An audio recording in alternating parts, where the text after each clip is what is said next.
Hi friends, வாங்க இன்றைக்கி நம்ம பருப்பு உருண்டை குழம்பு எப்படி செய்கிறதுன்னு பார்க்கலாம்.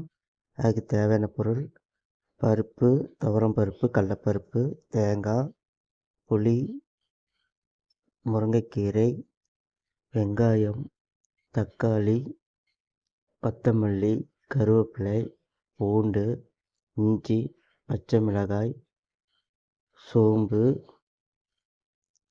வெந்தயம், பெருங்காயம், சீரகம், மஞ்சத்தூள், மிளகாத்தூள், குழம்பு மிளகாய்த்தூள், உப்பு, எண்ணெய். வாங்க எப்படி செய்கிறதுன்னு பார்க்கலாம். ஃபஸ்ட்டு ஒரு மிக்ஸி ஜாரில் ஒரு 3 துண்டு பட்டை, 2 லவங்கம் சேர்த்துக்கோங்க. இது கூடவே ஒரு ஸ்பூன் சோம்பு சேர்த்துக்கோங்க.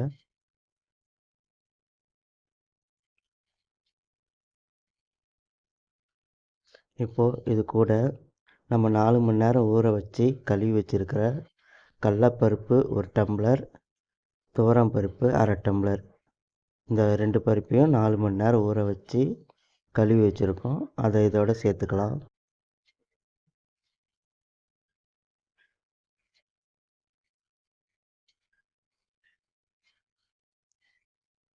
இப்போது இது கூட ஒரு சின்ன துண்டு இஞ்சி சேர்த்துக்கலாம். இப்போது இதை நல்லா கொரப்பாக அரைச்சிக்கலாம். ரொம்ப நைஸாக அரைச்சிடாதீங்க, கொரப்பாக அரைச்சிக்கோங்க. இதை பாருங்கள், இந்த மாதிரி கொரப்பாக அரைச்சிக்கிட்டு இது கூட நம்ம கட் பண்ணி வச்சுருக்கிற பூண்டு,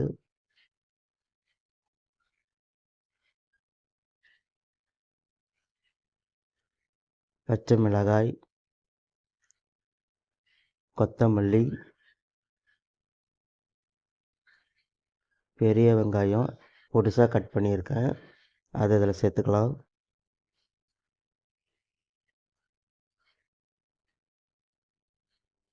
முருங்கைக்கீரையும் சேர்த்துக்கலாம். கொஞ்சமாக சேர்த்தா போதும் முருங்கைக்கீரை.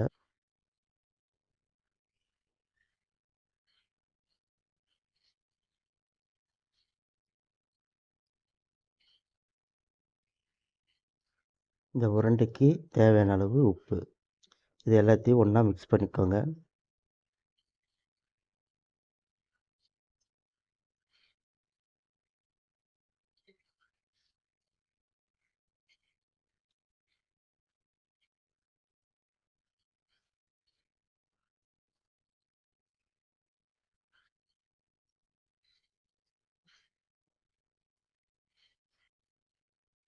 இப்போது இது கூட ஒரு கொத்து கருவேப்பிலையை பொடிசாக கட் பண்ணி சேர்த்துக்கோங்க.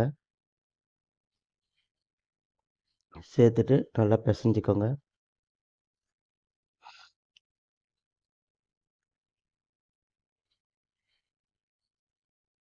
இப்போது இதை ஒரு இட்லி தட்டில் இந்த மாதிரி சின்ன சின்ன உருண்டையாக பிடிச்சி வச்சுக்கோங்க. அப்படியே குழம்புல போடலாம். ஆனால் புதுசாக ட்ரை பண்ணுறவங்களுக்கு அப்படியே குழம்புல போட்டால் கரைஞ்சிரும். அதுக்காக இந்த மாதிரி இட்லி தட்டில் வச்சு சும்மா ஒரு 5 நிமிஷம் வேக வச்சு எடுத்து யூஸ் பண்ணிக்கலாம். பாருங்கள், இந்த மாதிரி சின்ன சின்ன உருண்டையாக போடுங்க. இந்த மாதிரி எல்லா உருண்டையும் பிடிச்சிக்கோங்க. இப்போ இதை ஒரு 5 நிமிஷம் இட்லி போனியில் வச்சு நல்லா வேக வச்சுக்கலாம்.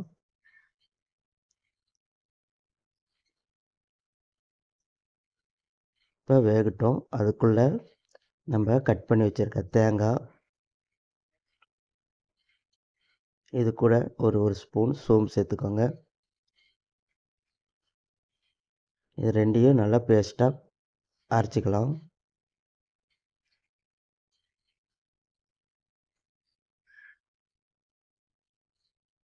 பாருங்கள், இப்போ தேங்காய் பேஸ்ட்டை அரைச்சாச்சு. இப்போது ஒரு வடை சட்டி வச்சு அதில் தேவையான அளவு எண்ணெயை சேர்த்துக்கோங்க.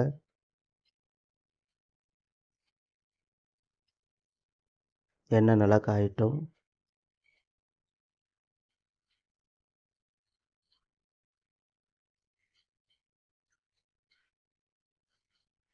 இப்போது இது கூட கடுகு ஒரு ஸ்பூன் சேர்த்துக்கோங்க.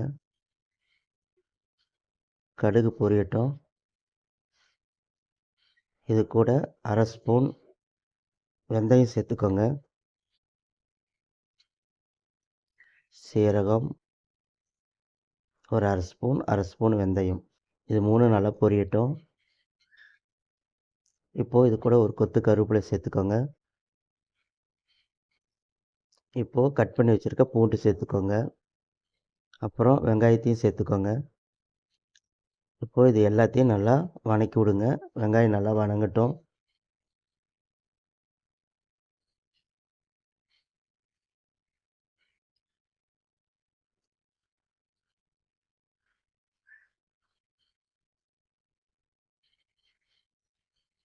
இப்போது வெங்காயம் வதங்கிருச்சு. இது கூட கட் பண்ணி வச்சுருக்க தக்காளி பழத்தை சேர்த்துக்கோங்க. தக்காளி சேர்த்துட்டு நல்லா வதக்கி விடுங்க.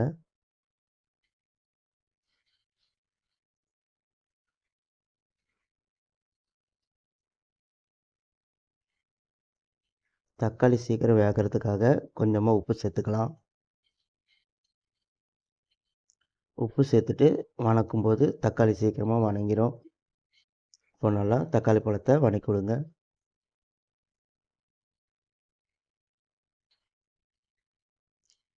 இப்போது தக்காளி வதங்கிருச்சு. இது கூட 1 ஸ்பூன் பெருங்காயத்தூள்,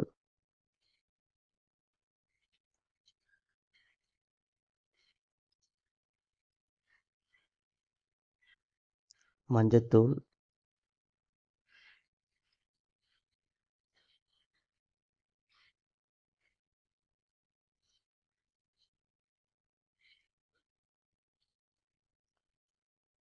குழம்பு மிளகாத்தூள் ஒரு 3, 4 ஸ்பூன் சேர்த்துக்கோங்க.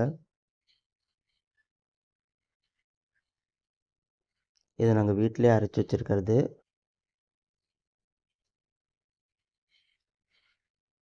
இப்போது காரத்துக்கு ஒரு அரை ஸ்பூன் மிளகாத்தூள் சேர்த்துக்கோங்க.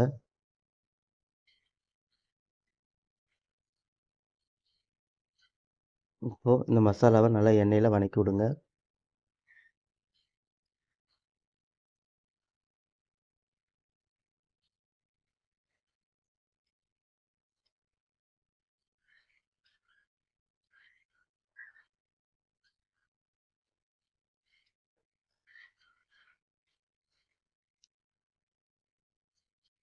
இப்போது கொஞ்சமாக தண்ணி சேர்த்துக்கோங்க.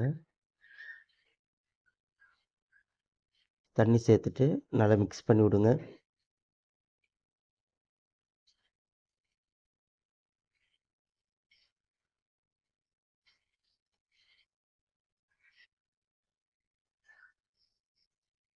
இந்த மசாலா கொஞ்சம் பச்சை வாசம் போக கொதிக்கட்டும்.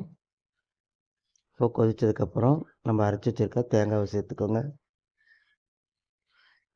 தேங்காய் சேர்த்து நல்லா கலந்து விடுங்க.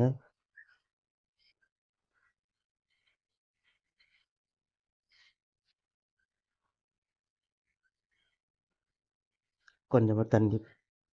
இப்போது நம்ம கரைச்சி வச்சுருக்க புளி தண்ணியை புளிப்புக்கு தகுந்தாற் போல் நீங்கள் சேர்த்துக்கோங்க. இப்போது தேவையான அளவு தண்ணி சேர்த்துக்கோங்க.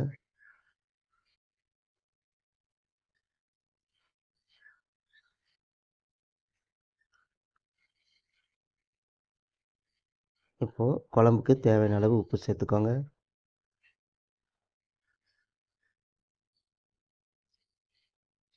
இந்த சமயம் உப்பு காரம் கரெக்டாக இருக்கான்னு செக் பண்ணிக்கோங்க.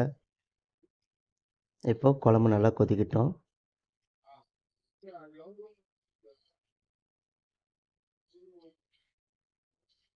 இப்போது குழம்பு நல்லா கொதித்து எண்ணெய் பிரிஞ்சு வந்திருக்கு.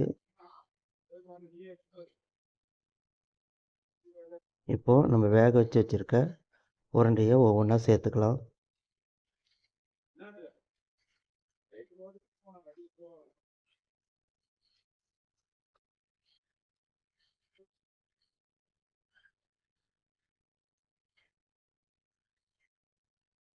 இப்போது உருண்டையை சேர்த்தாச்சு. மெல்ல அப்படியே ஒரு கலக்கி விட்டுருங்க.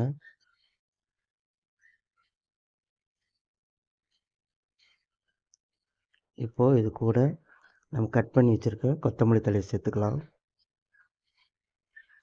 இப்போது மூடி போட்டு ஒரு 5 நிமிஷம் குழம்ப கொதிக்க விடலாம்.